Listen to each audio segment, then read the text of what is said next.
Okay, so these kind of questions come into the exam of DU LLB entrance, in which you the purpose of these kind of questions in the entrance is that when you are going to learn the law,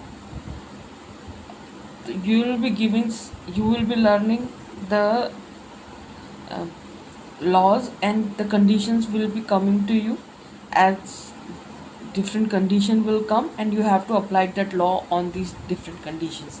So these questions make you prepare for that, in which a principle is given, a fact is given. Principle का मतलब होगा कि what is the rule, rule क्या है, और facts क्या है, facts मतलब conditions, daily basis condition among the people, वो होगा।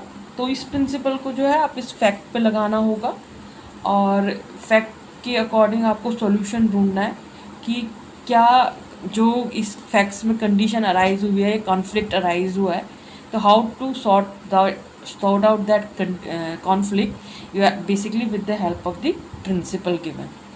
तो उसके बाद जो है आंसर सर्च करेंगे, A B C D E 4 options दे रखे हैं, और इसके अंदर हम देख लेंगे कि कौन सा ऑप्शन करेक्ट है according to the when we apply principle on the facts. तो प्रिंसिपल पढ़ने के बाद हमें पता चलेगा व्हाट इज़ द रूल, और फैक्ट्स से उस प्रिंसिपल को लर्न करने के बाद उस प्रिंसिपल को हमें कहाँ अप्लाई करना है, फैक्ट्स के ऊपर अप्लाई करना है। तो चलो पढ़ लेते हैं प्रिंसिपल को। If the offerer has prescribed a particular mode और मैनर ऑफ एक्सेप्टेंस। तो ऑफरर कौन होता है? तो देखो, आपको मैं बता देती हूँ एक सिंपल सी बात कि जैसे आपने डे टू डे लाइफ में आपने सुना होगा कि वो कॉन्ट्रैक्ट हो गया है, वे तो two people have a contract, two companies have a contract. तो what does this contract means? From the basic thing I will make you learn. Suppose दो फ्रेंड्स हैं, ए एंड बी, ओके। तो A B says to A, I have a car, I would like to, I think I will just sell this car। तो B बोल रहा है अपने friend ए को कि मुझे लगता है मैं अपनी कार बेच दूँ, उसके पास एक कार होती है। तो ए कहता है ठीक है, I am ready to buy it. तो ए मेकिंग एन ऑफर कि I will just purchase your car in like 1 lakh, okay. A बोलता है बी को कि I am going to buy your car in 1 lakh. तो what the A is doing here, A is giving an offer to the B for buying his car. It's not like that you certainly have to buy. Offer, whether it will be offer, may be for the buying or selling anything, but offer is means what we want to what the person want a condition to be fulfilled, and another person have to accept that condition. तो जब ए बोलता है कि मैं तुम्हारी car 1 lakh में खरीदूंगा, B बोलता है यस आई एम रेडी, तो यहाँ पे कॉन्ट्रैक्ट इमरजेंस में आ गया। when they just make it a deal and they will make it a document or something like that, अभी तक ये है it's a kind of document, it's not written document, although it's an oral contract so far. So people used to make it in the document as well, and the proper what's the legal process is have to follow when we make the contract. It's a lengthier process. तो एक contract, basic contract यहाँ से start हो जाता है when an offer is been given by a person to another person, and that offer and along with all the condition is been accepted by the another person. It merges a give rise to an contract. तो हमें क्या पता चल गया है कि offer और होना चाहिए और उसकी एक्सेप्टेंस होना चाहिए proper from both the side, तब एक कॉन्ट्रैक्ट इमरजेंस में आ जाता है। तो अभी हमें कॉन्सेप्ट तो पता चल गया कि कॉन्ट्रैक्ट कैसे बनता है। तो अभी हम हमें ऑफरर का मीनिंग समझ में आ गया है। If the offerer has prescribed now, as we already understood that there is an offer and there is an acceptance. Offer is done by the offerer and the acceptance is done by the offeree. तो दो person existence में आ रहा है, एक offeror आ रहा है जो ऑफर देता है, एक ऑफरी आ रहा है जो कि उस ऑफर को एक्सेप्ट करता है. Then after you can say that कि कॉन्ट्रैक्ट इमरजेंस में आ रहा है. Although there are certain other conditions also कि there is some value consideration is something like you have to pay something, then only a valid contract will come into existence. So there are many other details also, but we will not go into deep into it because you will be reading it into the future. So we are only learning here about the basic things. तो offeror ने offer दिया और offeree ने उसको accept किया.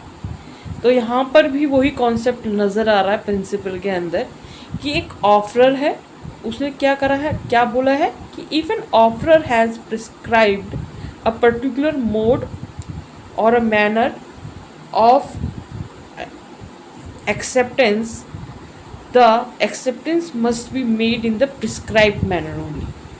तो इसका meaning क्या हो गया कि अगर कोई ऑफरर को किसी भी तरह का ऑफ़र दे रहा है तो प्रिंसिपल क्या कहता है कि एक्सेप्टेंस उसी तरीके से होनी चाहिए जो कि ऑफरर ने अपने बोला हुआ है.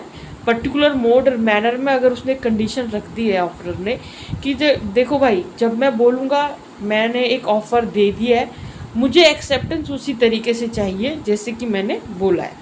तो जैसे कि ए एंड बी कोई दो पर्सन है, तो वो ए बोलता है कि हाँ मैंने तेरे को ऑफ़र दे दिया है.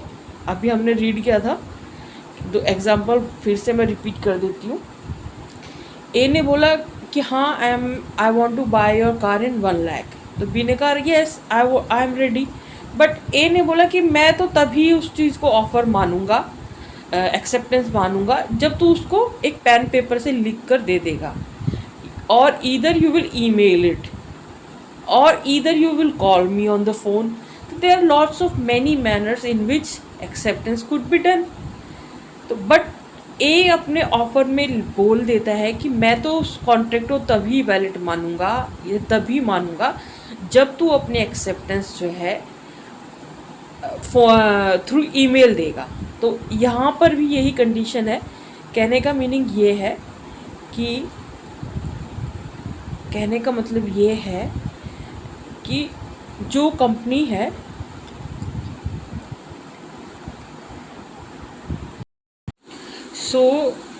फैक्ट्स में रीड आउट कर लेती हूँ. पहले प्रिंसिपल हमने पढ़ लेना है. तो प्रिंसिपल जैसे कि हमने प्रिंसिपल पहले भी रीड आउट कर लिया था. तो उसने बोला है कि offeror has prescribed a particular mode and और manner of the acceptance and acceptance must be made in the prescribed manner only. तो यानी कि ऑफरर ने कोई पर्टिकुलर मैनर बता दिया है अलॉन्ग विद दिस ऑफ़र. जैसे उसने बोला कि हाँ मैं ये ऑफ़र दे रहा हूँ, मगर मुझको एक पर्टिकुलर मेथड या मैनर में जो मैं अपने ऑफ़र के साथ लिख कर दे रहा हूँ या फिर मैं बोल के कह रहा हूँ कि भाई एक्सेप्टेंस तो मुझे इसी तरीके से चाहिए, प्रिस्क्राइब कर देता है और बोलता है कि हाँ यही जो मैंने प्रिस्क्राइब मैनर बोला है इसी की तरीके से मुझे एक्सेप्टेंस दो, otherwise I won't enter into the contract. In the event of the acceptor not following the prescribed mode of acceptance. तो कहने का मतलब ये है कि इन द इवेंट अगर वो एक्सेप्टर जो है प्रिस्क्राइब्ड मोड और मैनर जो कि ऑफरर ने बोला है, अगर वो उस मैनर में एक्सेप्टेंस नहीं देता है तो no valid contract come into the existence. तब वह कॉन्ट्रैक्ट जो है एक वैलिड कॉन्ट्रैक्ट नहीं होगा. जैसे कि मैं बता देती हूँ, ए ने बी को बोला कि I want to buy your car. A ने बोला ऑफ़र दे दिया, मगर ए ने बोला कि देखो मेरे को तो आपकी एक्सेप्टेंस जो है, बी से बोलता है कि मुझे तो आपकी एक्सेप्टेंस ईमेल के थ्रू चाहिए। मगर बी ने ज़्यादा कंसर्न ना सोचते हुए ये बोला कि चलो बात ही तो ये अपनी एक्सेप्टेंस ही तो देनी है कि yes I am ready to sell my car to you. तो क्या उसको बात ही तो पता चलेगी ए को कि उसको अपनी एक्सेप्टेंस तो प्रोवाइड कम्युनिकेट करनी है मेरे को। तो मैं फ़ोन करके बोल देता हूँ कि hello A, I am ready to sell my car to you. But next day what happened, A didn't buy the car from B and buy somebody else car. तो जो ये एक्सेप्टेंस बी ने उसको दे दिया कि या I am ready to sell my car, तो A ने तो बोला ईमेल से, मगर बी ने किससे कर दिया, बी ने फ़ोन कर करके बोल दिया कि हाँ मैं अपनी कार तुमको बेच दूंगा। तो क्या कॉन्ट्रैक्ट इमरजेंस में आया अकॉर्डिंग टू द प्रिंसिपल? नहीं। No valid contract comes into existence so far, जब तक कि एक्सेप्टर उसी मैनर में एक्सेप्ट ना करे ऑफर को जिस मैनर में ऑफरर ने बोला है। तो ऑफरर ने तो ईमेल के मैनर में बोला था, समझ में आ गया? तो सेम यही कंडीशन फैक्ट्स में दी हुई है जो मैंने आपको समझाई है। Arora enterprises made an offer to buy desk from Brochas cooperative limited. तो अरोरा एंटरप्राइजेज नेम की एक कंपनी है, वो क्या क्या है, उन्होंने ऑफर दिया है क्या करने का, to buy desk from Brochas limited. According to the terms of the contract the acceptance was to be made through email. तो इन्होंने पहले ही बोल दिया है, कंडीशंस रख दिए हैं कि ऑफर के साथ along with the offer they put some conditions that acceptance should be done in through the email. मगर Brocha incorporated and limited sent acceptance through the post. मगर उन्होंने वो मेथड, प्रिस्क्राइब मेथड जो अरोरा एंड एंटरप्राइजेज ने दिया था वो फॉलो नहीं किया। उन्होंने क्या किया है, Brocha and corporation and limited ने पोस्ट से एक लेटर भेज दिया कि yes we are ready to sell you the desk.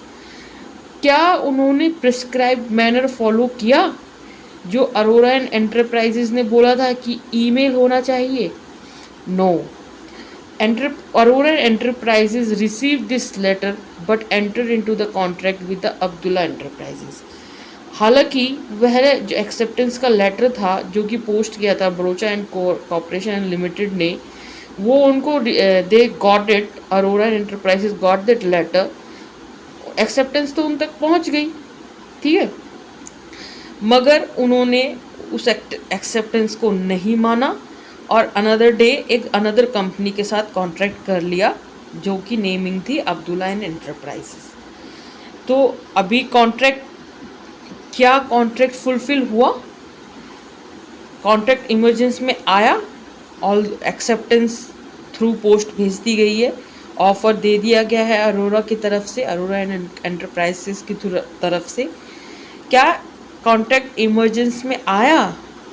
I don't think so, क्योंकि according to the fact it's according to the principle no valid contract come into existence अगर prescribe manner में, offerer के prescribe manner के अंदर acceptance नहीं किया गया है। तो अरोरा एंड कंपनी जो ब्रोचा एंड कंपनी ने वो प्रिस्क्राइब मैनर जो था थ्रू ईमेल था, अरोरा एंड एंटरप्राइजेज में अपने ऑफर के साथ पहले ही कंडीशन में बता दिया था कि अब उनको ब्रोचा एंड कंपनी को एक्सेप्टेंस ईमेल के थ्रू देनी है, but they didn't follow the procedure, they put up letter in spite of giving an email to Arora enterprises. तो अब ब्रोचा एंड कंपनी ने क्या करा, suit the Arora enterprises for the breach of the contract. Breach of the contract का meaning क्या हो गया? Breach मतलब they didn't follow the, they Brocha's ने बोला है कि अरोरा एंटरप्राइजेज ने कॉन्ट्रैक्ट का उल्लंघन किया है, ब्रीच किया है, दे ब्रोकन द कॉन्ट्रैक्ट। मगर क्या कॉन्ट्रैक्ट बना है? Do you think so? What the Brocha and company is thinking on their part कि the contract has been come into existence, is that true?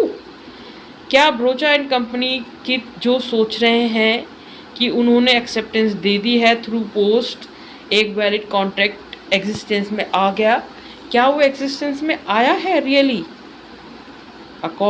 While just according to the principle, it doesn't come into the existence as the offerer manner, offerer's way of offerer has already mentioned how the acceptance should be done. It should be done to the email, but Brocha didn't do that.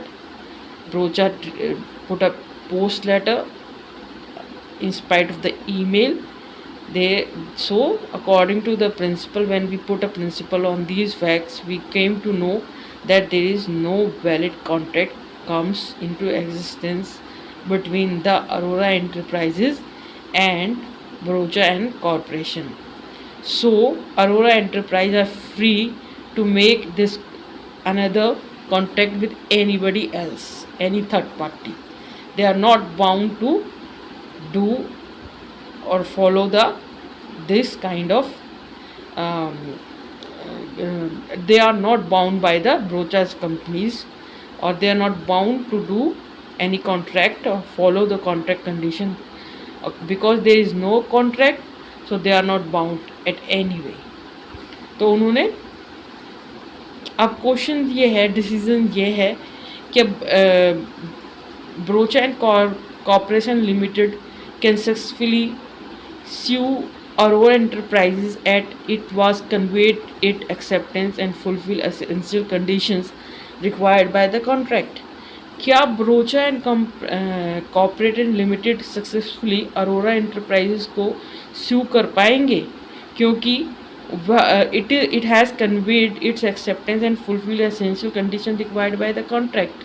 उन्होंने अपनी acceptance convey कर दी है post के through, और valid conditions सारी fulfil कर दिए हैं कॉन्ट्रैक्ट की। क्या तुम सोचते हो ये ऐसा है? सक्सेसफुली सू कर सकता है Brocha and company Arora enterprise को? No, because sue anybody, any company और any party of the contract can sue another party when the contract is been made. A valid contract is there, but there is no valid contract came into existence, so no, Brocha cannot sue Aurora's Enterprises. So first is the wrong. Aurora Enterprises can sue as it enter into the contract with the Abdullah Enterprises after receiving the acceptance of the Brocha and Cooperative. तो वो बोल रहे हैं, B में बोला है कि Arora enterprises सू कर सकता है क्योंकि Brocha एंड कोऑपरेटिव की एक्सेप्टेंस रिसीव करने के बाद भी अरोरा एंड एंटरप्राइजेस ने अब्दुल्ला एंटरप्राइजेस के साथ कॉन्ट्रैक्ट कर लिया. It is the same one and the same thing that A and B are saying. क्या अरोरा एंटरप्राइजेस ने जो कॉन्ट्रैक्ट कर लिया है अब्दुल्ला एंटरप्राइजेस के साथ, क्या उनको सू किया जा सकता है उसके लिए अरोरा एंड एंटरप्राइजेस को? No, because no valid contract has came into the existence, because no proper manner, prescribed manner is not being followed during giving the acceptance by the Brochas. So there is no valid contract came into existence, so Aurora Enterprise is free to make contract with any other.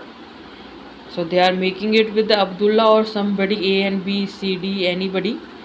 They are free to make it contract, because no contract, they are not into the contract with the Brochas. Aurora is not into the contract with the Brochas. So B point is also wrong. Aurora Enterprises cannot be sued as the acceptance was invalid. तो अभी हम D discuss कर लेते हैं, then I will come back to the C. The acceptance is valid as what is acceptance must reach the offerer.